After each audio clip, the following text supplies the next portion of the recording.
जय हिंद दोस्तों, क्या हाल है। मेरा नाम रोशन और आप देख रहे हैं Sharma ji education YouTube channel. और आज की इस वीडियो में मैं आपसे बातें करने वाला हूं कि काउंसलिंग से पहले आपको कौन कौन सी चीज़ें करनी चाहिए जिसकी वजह से आपको वैसा ही ब्रांच देखने को मिलेगा जैसा आप चाहेंगे।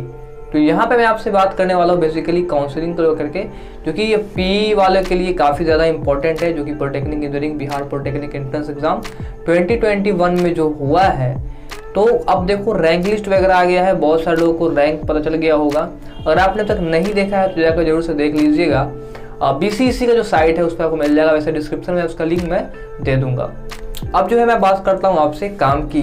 तो काउंसलिंग कराने से पहले आपको जो इम्पोर्टेंट डेटा तैयार करना है इसके विषय में, जो कि मैक्सिमम लड़के जो है करते ही नहीं है, और मेरे हिसाब से तो 99% लोग जो इस चीज़ को नहीं करते हैं। काउंसलिंग के पहले हमारा जो माइंडसेट होता है वो ये होता है कि हम किसी डेफिनेट ब्रांच के ऊपर पड़े होते हैं। मैं आपको उदाहरण के थ्रू समझाने का प्रयास करूंगा कि मुझे अगर सिविल ब्रांच लेना है तो मैं इसके ऊपर श्योर रहूंगा कि मुझे सिविल ब्रांच ही लेना है।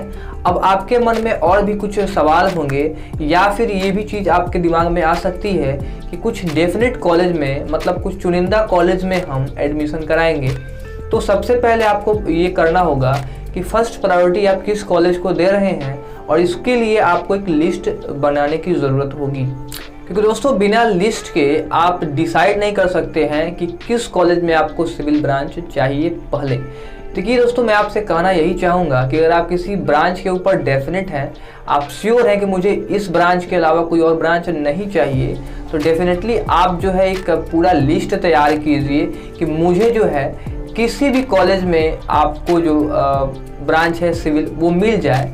अगर ऐसा नहीं है, अगर आपको कुछ चुनिंदा कॉलेज में ही चाहिए, तो इसके लिए सबसे पहले आपको लिस्ट बनाना पड़ेगा कि आप सबसे पहले किस कॉलेज का नाम रखते हैं, उसके बाद फिर किस कॉलेज का नाम रखिएगा, फिर धीरे धीरे आप अपना कॉलेज को डिक्रीज करते जाइएगा। मैं आपसे कहूँगा कि आप जितने भी सरकारी कॉलेज हैं उन सब का नाम अपने हिसाब से लाइन बाय लाइन ज़रूर दें, और सबसे ऊपर आप उस कॉलेज का नाम दें जहां आपकी फर्स्ट प्रायोरिटी हो।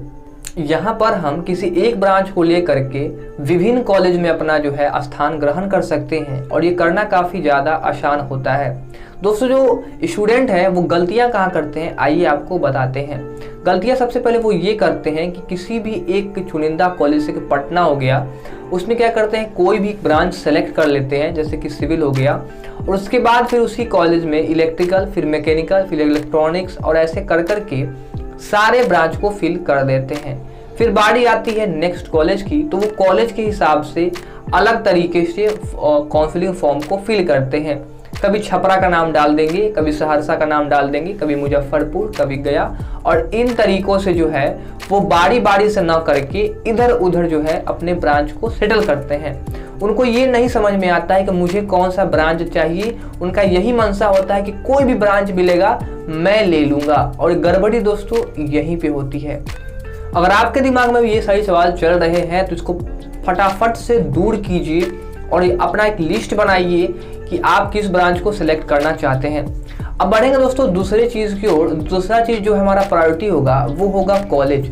कुछ लोगों को कॉलेज पसंद होता है ब्रांच के अलावा, मतलब मुझे इसी कॉलेज में कोई सा भी मुझे ब्रांच मिल जाए मैं कर लूँगा। तो उस कंडीशन में आपको करना ये होगा कि उस कॉलेज को आप पहले रखिएगा, और उसके बाद जो है आप अपने ब्रांच को फिल कीजिएगा। ध्यान रखिएगा कि उसी कॉलेज का नाम सबसे पहले होना चाहिए, और जितना भी आप ब्रांच डालें उसी कॉलेज से संबंधित होना चाहिए, न कि पहले किसी और कॉलेज का नाम डाल दें और दूसरे में उसी ब्रांच को लेकर के किसी और कॉलेज का नाम डाल दें। इससे होता ये है कि कन्फ्यूजन क्रिएट हो जाता है, और हमें जो है अधिकतम रैंक रहने के बावजूद भी वो ब्रांच नहीं मिल पाता है जिसकी हमें ज़रूरत होती है।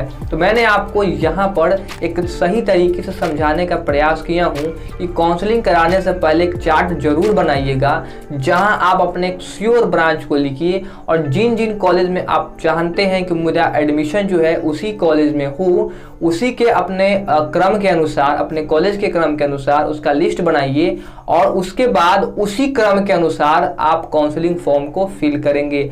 आपसे मैं कहना चाहूँगा कि जब आपके सारे क्राइटेरिया फिल हो जाएं और भी कुछ कॉलेज अगर बचता है लास्ट में, तो आप उन कॉलेज को भरना मत भूलिएगा।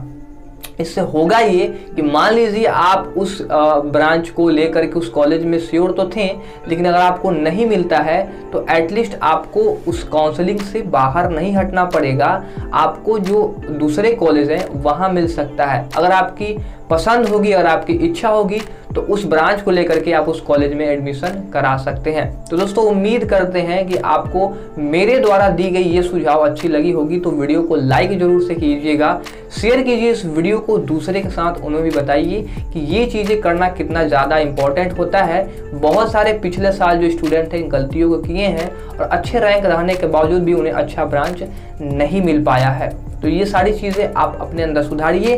बिहार पॉलिटेक्निक से रिलेटेड मैंने बहुत सारी वीडियोस अपने इस चैनल पर प्रोवाइड कराया हुआ है।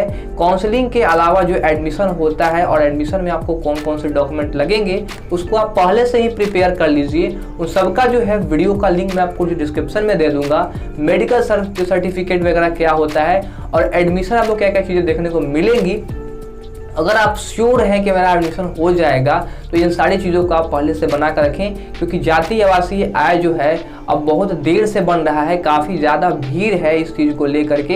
यदि आप पहले से अप्लाई करके रखिएगा तो ये चीज़ें आपके काफ़ी काम आ सकते हैं। और एडमिशन के लिए और भी बहुत सारी चीज़ों की ज़रूरत होती है, तो वीडियो कंप्लीट देखना, वो सारी वीडियो मैं आपको डिस्क्रिप्शन में दे दूंगा सबका लिंक। और चैनल को सब्सक्राइब अपने आपने नहीं किया अभी तक तो फटाफट सब्सक्राइब जरूर से कीजिएगा। और भी बहुत सारे educational and important notification video के साथ मैं आप सभी के बीच पेश करता रहूँगा। ऐसे ही प्यार और आशीर्वाद बनाए रखने के लिए आप सभी का बहुत बहुत धन्यवाद। मिलते हैं आपसे अगले वीडियो में। जय हिंद।